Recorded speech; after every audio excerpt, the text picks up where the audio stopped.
Just 2 months after being placed at a group home on this block, Madison Police Chief John Patterson says his department wasn't told Morgan Geyser was MIA until the next day. DOC did place an apprehension request into their system that evening. That's not something that we received an immediate alert on, so it wasn't until morning that we realized that we needed to play catch up a little bit. Since Geyser was found not guilty by mental defect in the 2014 attempted homicide of a friend, she was placed in Department of Health Services custody. But the GPS tracking device Geyser was wearing is monitored by the Department of Corrections. DHS says when the device is cut off, the Department of Corrections Electronic Monitoring Center is alerted and is then responsible for notifying local and state law enforcement agencies that an individual cannot be located and must be apprehended.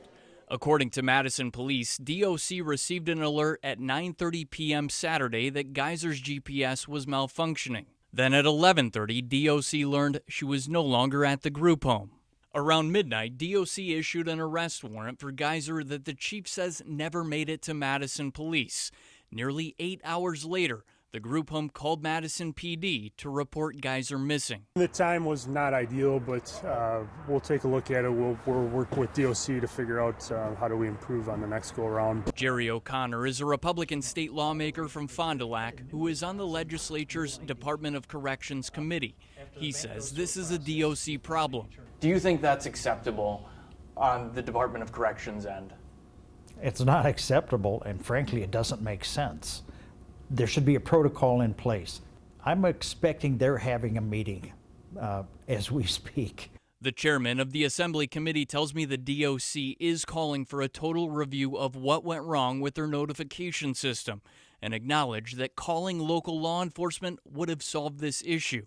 O'Connor says he wants that call to be standard protocol moving forward. This situation causes me to step back and say, all right, are there other incidents of this happening?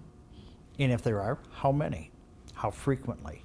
I reached out to the state's Department of Corrections to ask why the Madison Police Department wasn't told Geyser was missing until the group home called 911.